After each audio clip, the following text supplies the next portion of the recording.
Welcome to Vase Woodturning. Tonight we got a special show going on, and we're going to be turning a vase, a small vase, and hollowing it out.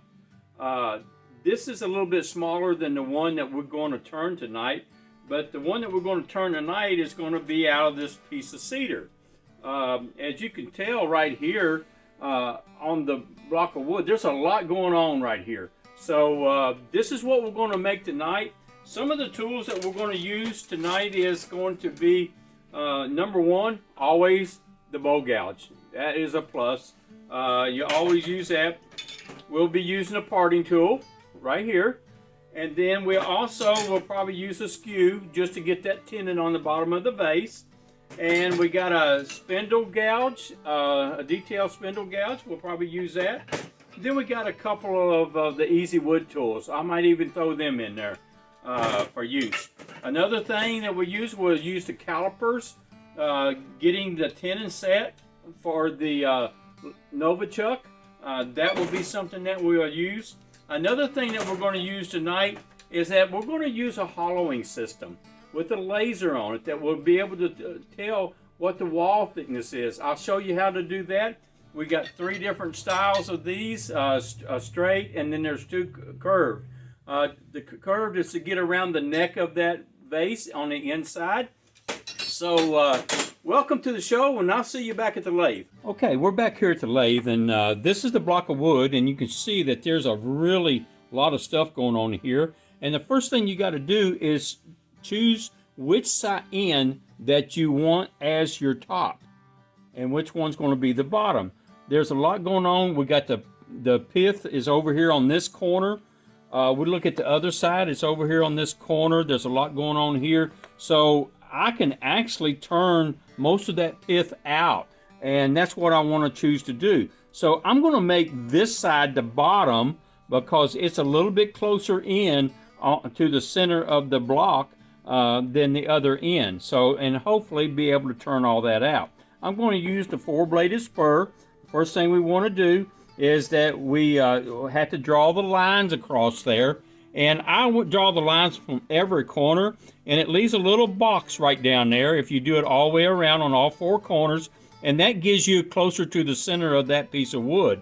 And I've done that on both sides. You can see the lines are a little bit thicker on this side, so when I put my point in there, I just put it in the center. Now, this is a good thing to use if you are turning something square that needs to be exact. And we'll talk some about that in another video down the road. So I'm going to put it on this side. So the first thing I want to do is I want to take a dead blow hammer or a brass hammer. That way it doesn't damage my spur. So this is a 4-bladed spur, and we want to drive that in there. Just like that.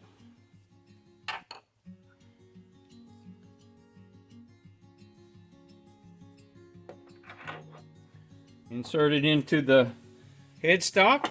We're going to bring the tailstock in.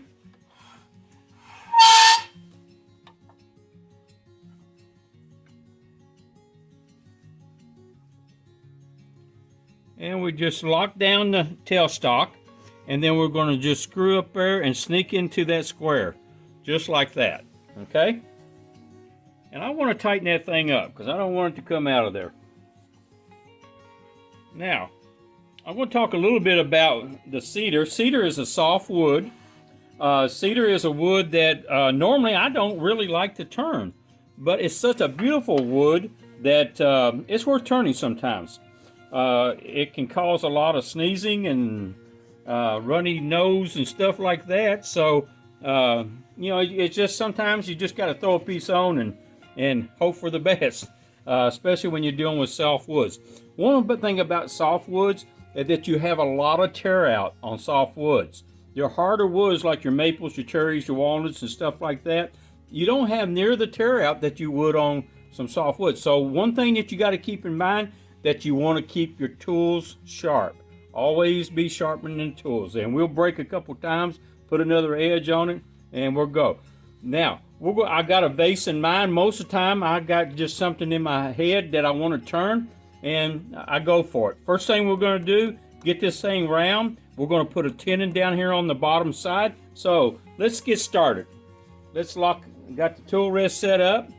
Remember that your tool rest, you want where your cutting edge of whatever tool that you're going to be is going to be at center axis.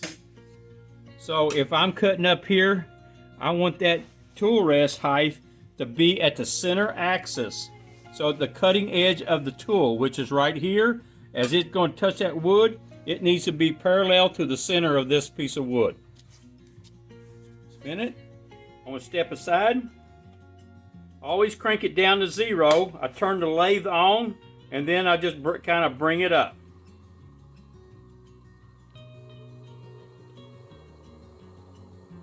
One thing I want to do is I want to grab my face shield. You always wear a face shield and safety glasses. I buy my prescription glasses as a safety glass, so I'm always using them. I'm clipping along about 600 RPMs right now. Now the first thing I want to do is I just want to kind of knock this off. I got 3 points of contact. I got my elbow in here at my side. My palm is going to be down on the tool rest, and my handle is going to be here at the side. Okay, after you make a few passes, I'm making some pretty good cuts there. I want to stop. I want to take and I want to slide the tool rest in.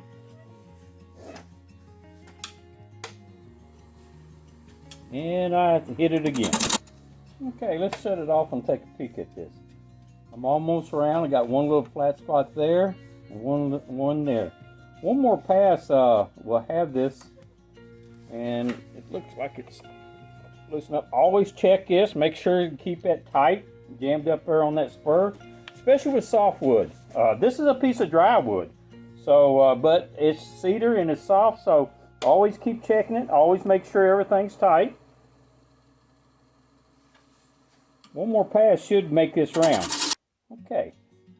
Now, since this is going to be the bottom of the bowl, I'm going to go in here and I want to kind of flatten this out.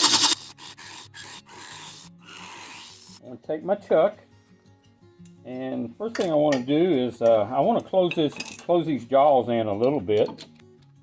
That'd be good. And I want to take these calipers and I want to get that measurement right there.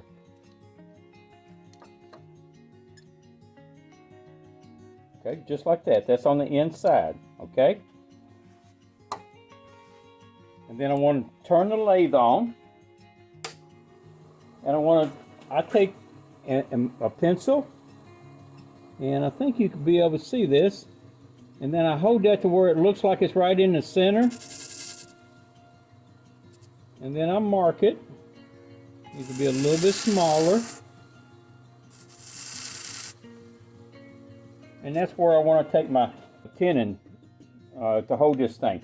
Now, the second thing I want to do is I want to get the depth on it. So I take this, and you can see right there that I go down to the jaws, and then I do not want my tenon to set down inside there on the jaws. So I take about an 1/8 inch off of that, and when I put it in there, that's way my tenon will not hit the bottom of these chucks.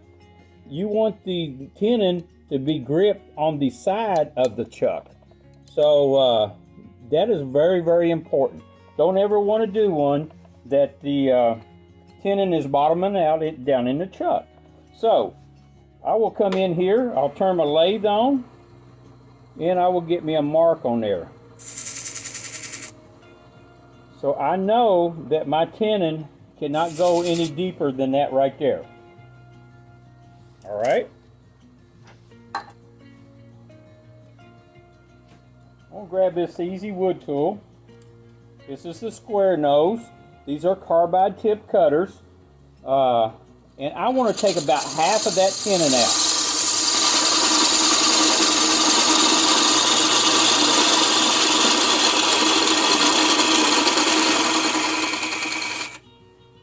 And see, that went off of there pretty easy. So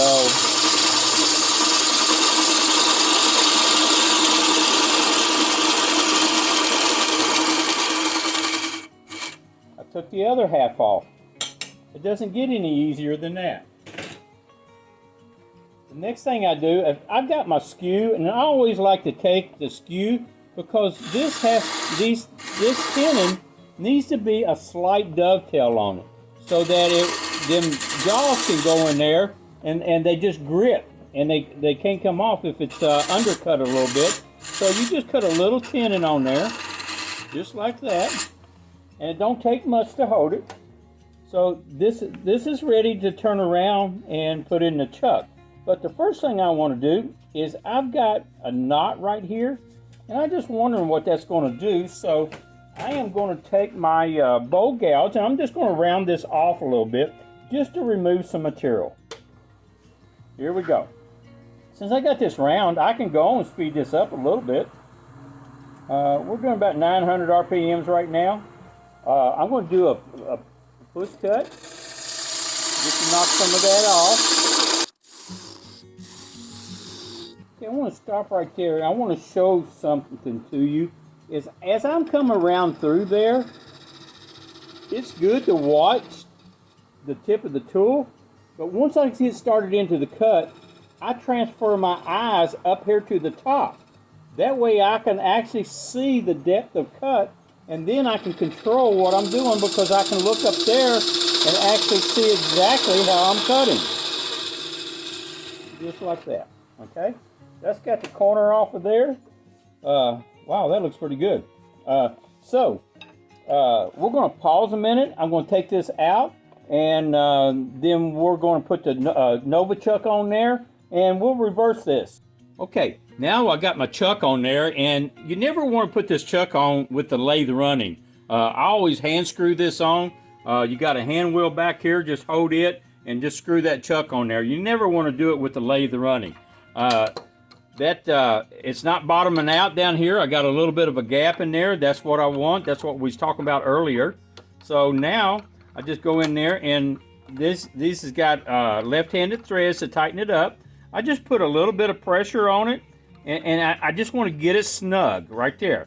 Okay, now I take my tailstock and I slide it up there, and I just put a little bit of pressure from my tailstock to kind of push this back into the jaw set. So then I come in here and I tighten it. And then anytime I'm stop the lathe every now and then, I'll double check this just to make sure that this thing hasn't loosened up or anything. Because doing softwood or green wood, sometimes when you squeeze that little bit of pressure on there, that wood will collapse in there, them fibers, and you have to go in and recheck it and make sure it's tight. So there we go. Now I'm going to decide where the top and bottom of this vase is going to be. And this is going to be a vase, you know, it'll be about maybe 5 inches long. So you kind of look at the wood, see what you want to try to capture into the vase. This is just a lot going on here, so it doesn't matter what we do. It probably still look pretty good. So first thing I do is grab my parting tool. And I'm going to come in here and I'm going to get me a distinct bottom on this.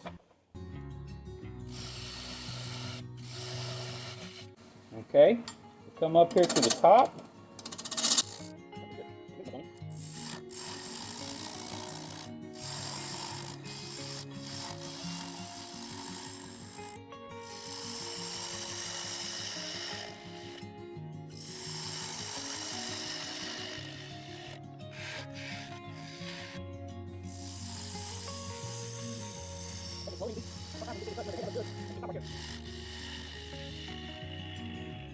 Okay, let's stop and look and see what's going on there.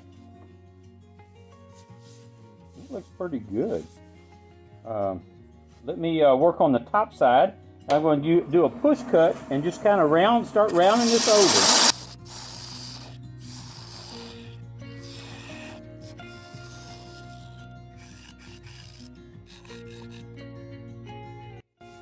Okay.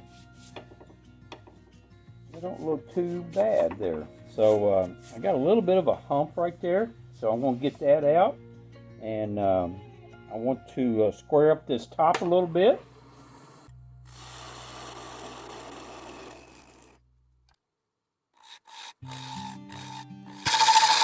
What I'm doing there is I'm doing a scrape. I'm using the bottom edge of this tool, and I'm just scraping that.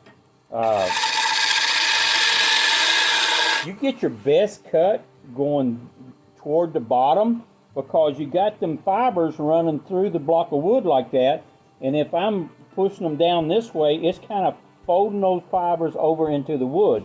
If you pull them fibers back this way, you have a lot more tear out. So always remember, I call that going downhill. So as you're doing some finishing cuts, you want to take that and go downhill with it.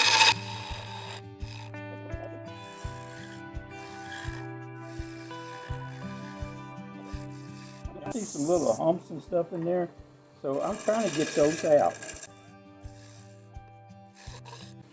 Now, if you angle this down and use the tip of the tool, put the handle down more, that's called a shear scrape, and you're going to get a finer cut. There's going to be some real fine shavings coming off of it.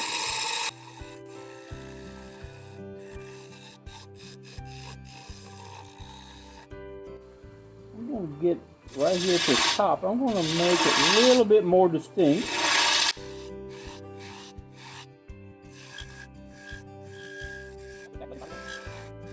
Now let's turn it off and see what we got.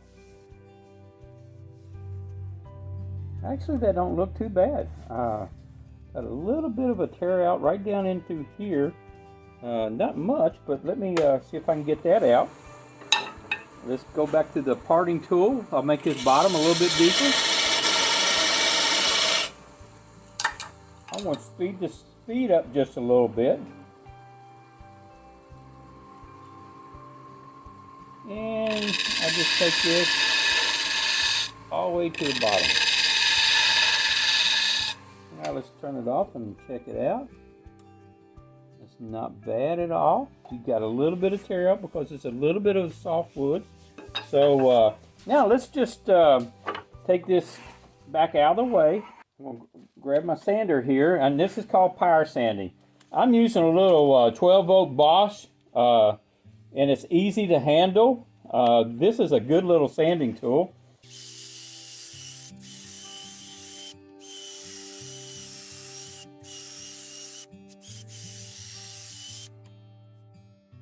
And if you see any really bad spots, you can always come in here with the lathe off and address those spots.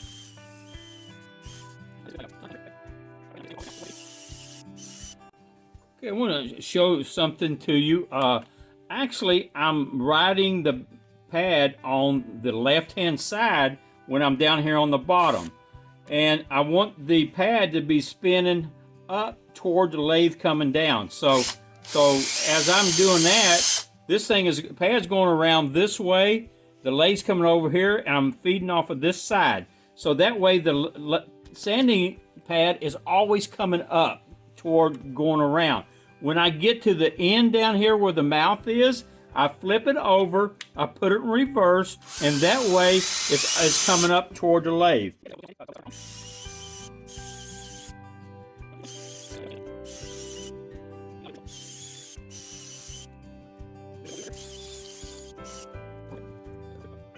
Then I always like to take my grit and then go with the grain. That gets some of those sand marks out that was going around with the lathe. So it just kind of takes them out and gives you a better finish job at the end. And if you got some that's in there real deep, back up a grit and do that one, and then do the same thing. This is gonna be a pretty vase. I love the cedar. It just don't love me. All right, I like that.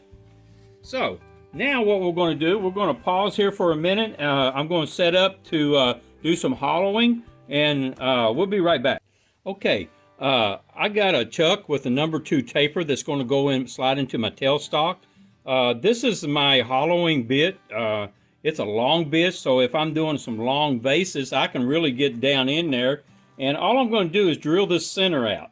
Now, I come down here and I take where the tip of my tool is, my drill bit, and then I want to mark the top up there like that. So I know as I'm drilling down there, if I get to this first mark here, I'm deep enough, so I don't want to, definitely don't want to go to the bottom because we're not making funnels. We're making vases. So I will slide this in my tailstock, and I want to slide it up there almost to my vase. Lock my tailstock down. Now I want to turn this lathe on, but I want it to be going very, very slow anytime I'm drilling. So I turn it on slow, just like that. And now I'm using my tailstock as a boring machine. And all I'm doing is going to drill this down to that first mark. Just pull it out, shut it off, and we'll pause there just for a minute and get set back up. Okay, what I got here is, this is called a Trent Bosch hollowing system. Trent Bosch makes this tool, and he has a tool factory out in Colorado. He's a very good turner. He's a member of the American Woodturning Association. That's where I know him from. And I looked at several different hollowing systems. There's a lot of good systems out there on the market. I decided that I would get the Trent Bosch system because it fit my needs. It looked easy, and it's a really good tool. It's accurate. There's a couple of, he has all kind of lines of cutters that goes with it. If you'll see, these have got a metal cutter here on the end, and there's 3 different bars like this. I start out with the straight bar because the straight bar, I want to do most of this with the straight bar if I can. If I have to get around the corner of this neck on this vase, then I'll use one of my bent bars. But if I can do it all with the straight bar, there's less vibration. So let's get started. First thing I got to do is I got an Allen wrench here, and I got to adjust my laser. If you can see that laser right there, and I've got a measuring device here, and I want that little laser to be about a 1/4 inch off of the chart here. So let's see if we can't set this up. Almost there. Right there is 1/4. And it's at a little bit of an angle, so you got to think about what you're doing inside there, because this is going to be going in this way, and I'm going to have the tool that way. So where this point is just a little bit, we'll back it up just a speck. Now let's hit it again on the measuring tool. If you'll see that you got your tool will be right in the center, and then you got your 1/8, 1/4, 3/8, every what thickness you want is what you set it at. So let's go back there. It's at 1/4, and I'm going to leave it there. So let's this has got a post here. Now this post, you can move it in or out, and this just gives you a little bit of leverage if you need it. So we'll use that. But first thing I want to do is open this mouth up, and we'll start hollowing.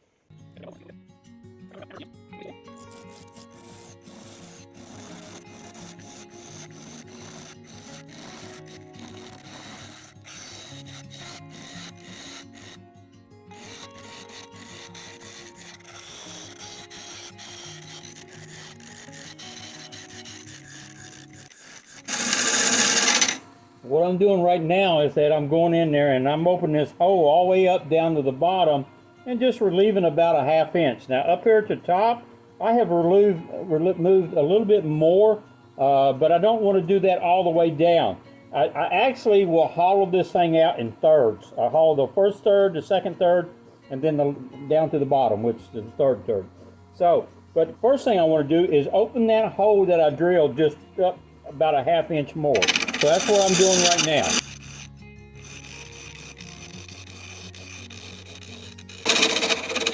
Okay, I hit the bottom down there. Now, the best thing about this laser, unlike doing it by hand, is that I can tell where my tip is. And as long as I'm watching that laser right here on top of the vase, now what happens is as I get closer to the edge of the vase out here, once this laser falls off the edge of that vase, then I know that I'm at 1/4 of an inch. Remember us setting it up at 1/4 of an inch? So I know it, and it's there. So I'm going to back out of here, and we're going to pause just for another second. Okay, now, according to the camera and my laser light up here is blocking the camera. So what I did here is that I went in here and I cut down the first third using this, and it's pretty straightforward. And then when I get over here to the side, this laser right here would start to fall off the side. That way I stop, okay? And then I come up and I would pick up the next third, and I would do the same. I work all the way out to the edge, and then when it started to fall off, I was done. Then I moved to the bottom of the third of the vase, and I go all the way down to the bottom. I start working this way out. Now, one thing I want to explain to you, when you're hollowing a vase out and you're turning end grain, you want to always cut from the inside out. Unlike bowl turning, when you're opening up a bowl, it's usually side grain. You always go from the outside in. So with a straight grain, end grain turning on a bowl or a vase, you always want to go from the inside out. That's very important. You get a lot less tear out that way. Okay, what I've done here is I've changed over to a carbide cutter, and it's got a little bit of a crook on it. And the reason why I do this is that I use the other tool as a rough cutting tool. Now that this is all hollowed out on the inside, I take this tool and I go in and I just very, very lightly skim the inside of this vase, and just to clean it up some. So let's... I'm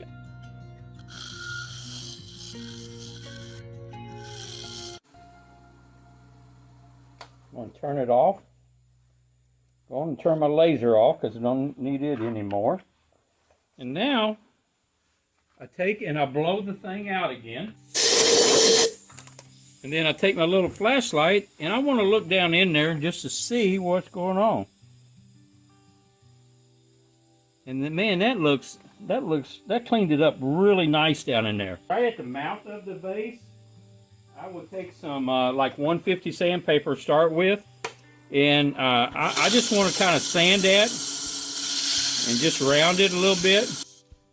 Make a beautiful little vase.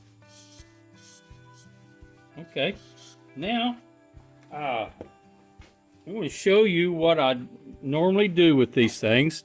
Is that I jam chuck them. I take it off the lathe, I insert my jam chuck. Now this is made for vases, and I just keep using it over and over and over again. I've made several vases from this, and I just keep using it. And I'll make it fit each time. Always tighten it up a couple times. Put my tool rest back up here. Gonna need it. And I take my vase and I go on here, and it's just a little bit sloppy. So what I'm going to do is cut me a little bit of a notch on there to get it to fit good. That should do it. I got a little bit of a taper on there. Perfect. Okay. Then I would slide my tailstock, push the tailstock back up there. We got that center point on there, so that should center it right back up. I'm going to speed it up a little bit. Let's go up to we're about 600 RPMs right now, almost 700. First thing I'm going to do is take this high spot off.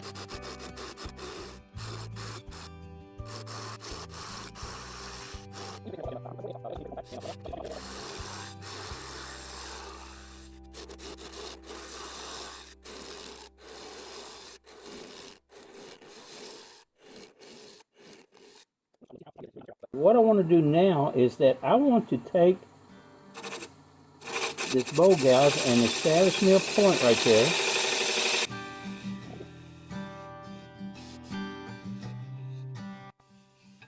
Okay, I'm happy with that. I always like to take a straight edge tool like this and I will lay it on the bottom. Now remember, this is a dry piece of wood, so once I finish this bottom up, this vase is done. I don't have to wait for it to dry or anything. It's not like a wet wood where you are waiting for it to dry. I love turning green wood. That's the best wood to turn. I just had this piece of cedar laying around and I thought I'd use it tonight for a dry wood vase. I've got a little bit of a concave in there by laying this straight edge across there. I'm very happy with that. It's a smooth cut. So now what I can do is I reach over here on the wall and I pull out the old trusty Japanese saw. This is a very, very good saw. I like these things. They're sharp and they cut on the backstroke. But I don't want to touch that bottom. And I'm just going to saw this off right now. And I'm going to relieve a little bit of pressure so don't pinch my saw. Just like that. Now you don't want them to break off. And I've got a little bit of room right there. And the reason why you don't want them to break off, if you snap them off, it will break the fibers off back up into the wood, and then you have to sand that out. We don't want to have to do that, so that's the best thing to do is give you a little bit of room, saw it off, and now I can take my power sander here with my Bosch drill 12 volt, and I can sand this bottom out. We're going to do that next.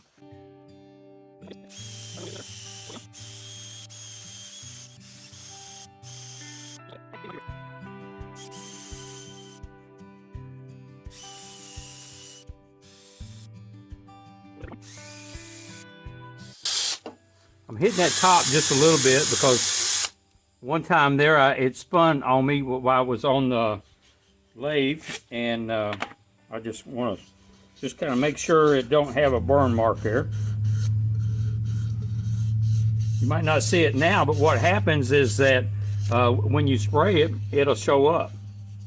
Okay, what do you think? This is a nice project. It's got great color in it all the way around, and I'm going to run over here and grab a can of lacquer spray. I'm just going to hit this so give you a visual on how well this thing's going to look after it's sprayed. I'll be right back. Okay, what I've got here, I use a DEF lacquer sanding sealer, and I just want you to look at this, what's going to happen.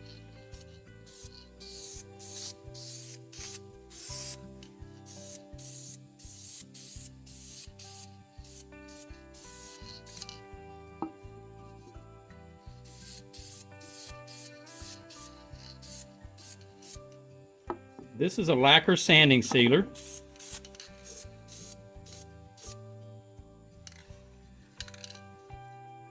I want you to look at that. Boy, that's just a real pretty vase. I love the cedar. And I like the different color of wood in there. So that gives you a little bit of idea what this will look like after I get it sprayed. I usually put 2 to 3 coats of lacquer sanding sealer on it. This is very important because I'm actually using a Krylon brand spray lacquer, and I've used several different lacquers out there on the market. It seems like I always filter to one brand, and this brand here doesn't run like some of the other brands do. This is the one I prefer. If I'm doing 1 and 2 pieces and have to spray a vase like this, I'm going to finish about 5 to 7 coats of lacquer from Krylon. The DEF lacquer sanding sealer, I spray it, give it a couple coats, sand it off, and then I come back with this. This is a very good product. Most of the time you can't find it on the shelves, but I go to my local hardware store. If they're a Krylon dealer, I have them to order it by the case for me, and they're glad to do that. So this concludes this video. Go turn you a vase. You might not have a Trent Bosch turning system, but you can do it by hand. If you're in the market for one, check him out.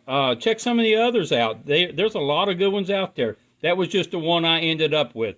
Thank you. Don't forget to like and subscribe. Hit that bell, and I'll send you a message to let you know when the next video is coming out. Thank you. See you on next time.